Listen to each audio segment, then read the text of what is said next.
Thank you, Jacob. And here's what's happening in sports. The Toronto Maple Leafs lost last night to the San Jose Sharks 5-2. Forward Evander Kane tallied 2 goals to lead the way for the Sharks, who have won 3 in a row. The loss snaps the Leafs' own 3-game winning streak. Austin Matthews recorded his 46th goal of the year as he marches towards the goal lead for the season. The Leafs will continue their California road trip on Thursday in Los Angeles against the Kings. The Sharks are in the middle of a 6-game homestand and will play Minnesota on Thursday. The Montreal Canadiens defeated the New York Islanders 6-2. Brendan Gallagher and Joel Armia both had a goal and an assist to lead the way. The Canadiens started off hot with a 3-goal first period to propel them to victory. Canadiens goaltender Carey Price stopped 20 of 22 shots in the win. The Canadiens' next game will be in Tampa Bay against the Lightning. The Winnipeg Jets defeated the Buffalo Sabres 3-1. Jets forward Kyle Connor got a goal and 2 assists to lead the Jets to victory. The Sabres, meanwhile, continue their losing streak with their 4th straight loss. The Jets are holding on to the last wildcard playoff spot in the Western Conference, and they will try to push for the playoffs in their next game against the Vegas Golden Knights. The Edmonton Oilers defeated the Dallas Stars 2-1 in overtime. Alex Chiasson scored the game-winning goal on the power play to end the game. The Oilers have now won 3 in a row and are holding on to the 2nd playoff spot in the Pacific Division. Dallas continued their losing streak, with this game being their 3rd straight loss. Oilers goaltender Mikko Koskinen had a great game, stopping 42 of 43 shots in the victory. The next Oilers game will be on Thursday in Chicago against the Blackhawks. The Ottawa Senators lost to the Pittsburgh Penguins 7-3. Pittsburgh star forward Sidney Crosby tallied his 800th career assist in the game. Crosby became the 6th fastest player in NHL history to reach the mark. The Senators will play their next game against the New York Islanders. And meanwhile, in some other Senators news, the team will also be looking for a new CEO, as Jim Little was fired earlier today. Little had only been on the job for 2 months before his surprise firing. The Sens said that the reason for his firing was that his conduct was, quote, inconsistent with the core values of the NHL and the Senators hockey organization. Now, to the hardwood, the Toronto Raptors defeated the Phoenix Suns 123-114. Raptors All-Star Pascal Siakam led the way with 33 points, 7 rebounds, and 3 assists. Siakam's All-Star teammate Kyle Lowry chipped in with 28 points for the Raptors.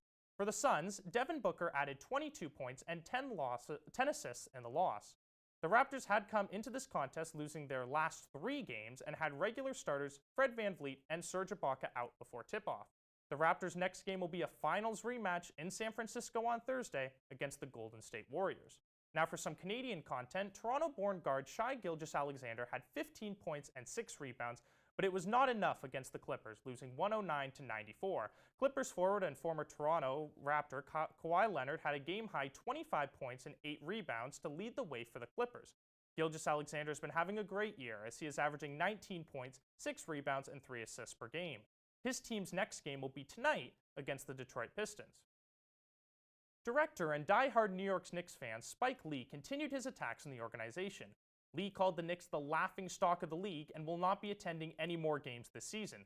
The attacks come only a couple of days after he was involved in an altercation with security. Lee was denied entry into Madison Square Garden through his preferred employee entrance. Lee says that he has been using that entrance for over 2 decades and was not informed of the new arena policy regarding which entrance to use. The Knicks responded via press release by saying that this is a false controversy and that they told Lee multiple times to use the VIP entrance instead of the employee one. Lee fired back by saying that the press release was an unmitigated, bald-faced lie. There's been no communication between the two parties since.